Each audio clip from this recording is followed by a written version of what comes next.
the second pillar, apart from the personality, which is personal preference, is the policies. And I addressed the African leaders. I told them there is a need to have the policies enabling environment for the economic empowerment of women and youth and support of small and medium enterprises. One of the things that we are really lobbying now is government procurement policies. And what is government procurement policy is that it's implemented in Kenya, and I really commended the government of Kenya because 30% now of all the government procurement in Kenya goes to women, youth and disabled, which is a very important, crucial step in order to leverage the women and the youth in the private sector, and not all the tenders and government procurement goes to big companies or multinational companies. So it's really about, and I think it's very crucial that we have to tackle these policies, and also about allocating funds for access to credit for the private sector, African private sector. Because if we don't have empowering for our African private sector, then it's all about the multinational companies will be getting all the resources of Africa. And the third pillar actually is a product development. What do I mean by product development? It's about giving value to the raw materials of Africa. Because Africa is the richest country on earth with natural resources. We have to invest in it. We have to transfer science and technology. We have to promote industrialization. We have to have an end product for Made in Africa label. And this is one of the things now that we're promoting is Made in Africa campaign to promote our African products after value addition for it, to be competitive, to be standard. So our women should not go to any part of the world to bring some products to come and trade in it. If we want to have economic integration, if we want to have a real huge market, it has to be promoted as African products. Indeed. But in order to be able to promote for African product, then there should be a kind of economic integration among the African countries. And you all know that many of the African countries depend on their trade or on their economies on a kind of foreign investments rather than inter-African investments. From your point of view, how was that illustrated, or how did African countries and leaders see that? We have really to differentiate between foreign direct investments, which is investments coming into African countries to develop the economy, to use the human resources, to transfer technology, to really to have real development, to have real value addition for the raw materials, which is investment will really show prosperity in the country. And the trade that you bring products from outside and you sell it across Africa without value addition of the African product, without it creating of jobs for our African people, without transfer of technology and industrialization. So the foreign direct investment is welcome when it is coming to Africa for creation of jobs of our people and for real industrialization. And I think it is one of the things that a lot of the African countries would like to have foreign direct investment that is geared towards the developmental projects as infrastructure, as agribusiness, as industrialization. Africa. And Africa is, as you said, the richest continent with its resources. And if we spoke about Africa, we're speaking about water, we're speaking about agriculture, we're speaking about mineral resources, we're speaking about every kind of resources that are found in this continent. How we are making the best use of that? Well, that is part of the agenda, is really how to empower the people of Africa. Like, for instance, minerals, it's about extractive industries. How can we have our African people have these extractive industries and add value to our minerals? Because if you see, there is a lot of minerals, gold, diamond, copper, cobalt, everything. So it's really about, as I mentioned, to build the capacity of our people to be able to use the minerals and to add value in it on the African side. It's not about exporting all the raw materials and re-importing it after value added in the West. So, and it has to be our own African agenda. This is very important because our agenda is the prosperity of Africa. Prosperity in Africa to have access to health, to education, to everything. If we see that in health, for instance, until now in maternal mortality, there is 1 every 15 women is dying in Africa.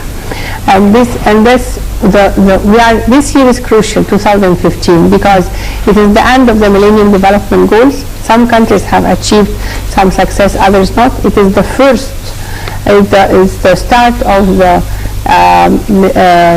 Sustainable Development Goals.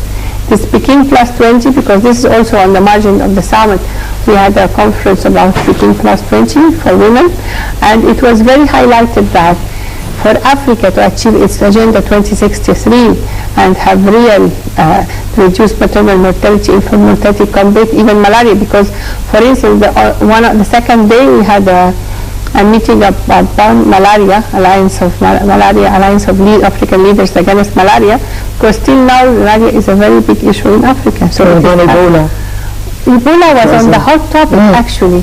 Ebola was a hot topic across the whole summit, because also it came and it really unveiled the reality of health, that there was no real management of healthcare. We were not ready to fight Ebola. So, and there is a lot of countries that have already deployed many of the health workers for Ebola. It is very important that, as I mentioned, it really showed how the health system, that we need more health care, we need infrastructure in the healthcare service, we need to train the healthcare professionals. It's very important, and came on the top of the agenda, the Ebola. And one of the things that was commended for Chairperson Zuma, Chairperson of the African Union Commission, is that she had met with the private sector, and they have pledged a lot of money to fight Ebola. And this was an African private sector, how the African private sector can fight Ebola.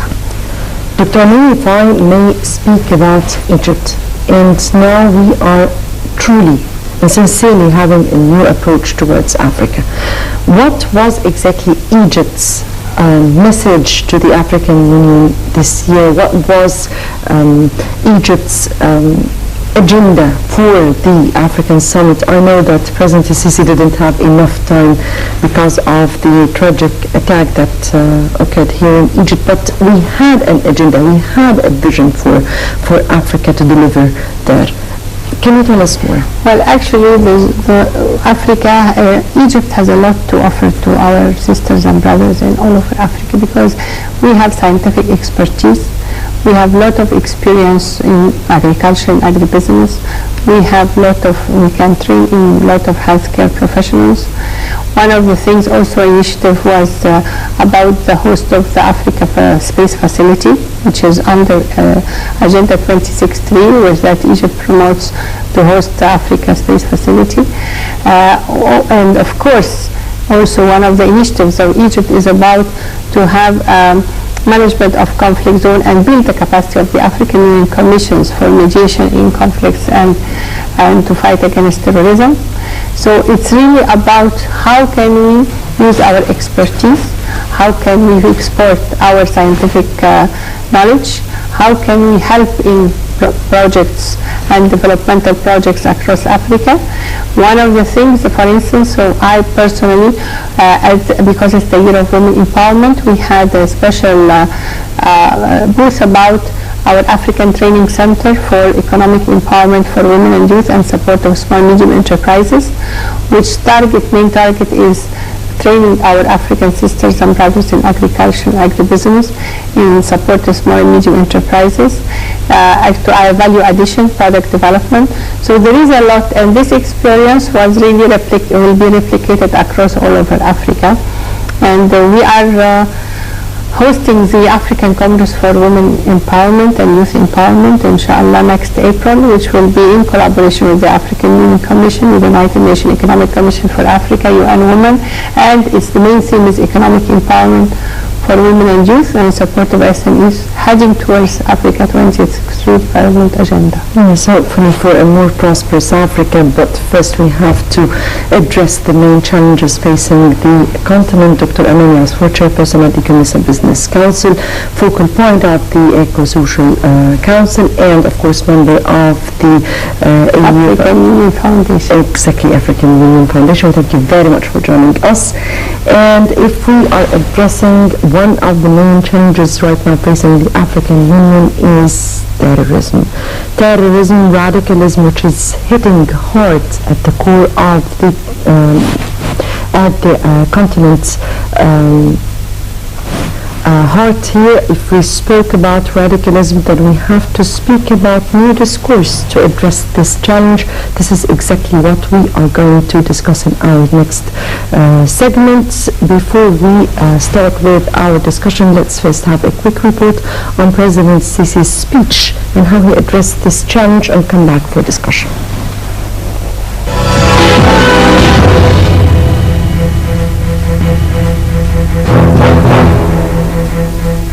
President Abdel Fattah al-Sisi said that Muslims need to adapt their religious discourse to the present and eliminate elements of the rhetoric that could foster violence. During a speech at the World Economic Forum in Davos last month, the president said Islam is a tolerant religion, but this wasn't always clear for the rest of the world during the last 20 or 30 years. He added that Islam is a religion whose values of tolerance, embraced by more than 1 billion followers, should not be evaluated through the acts of criminals and murderers. He also said that the terrible terrorist attack and image of Muslims led us to think that we must stop, think and change the religious discourse and remove them from things that have led to violence and extremism. The Sisi continued that there can be no religious discourse which is in conflict with its environment and with the world, and therefore Muslims need to modify their religious discourse. Earlier in January, speaking to a group of Muslim clerics at Al-Azhar University, President Sisi struck a similar tone, saying that Islam needed a religious revolution, calling on clerics to take the lead.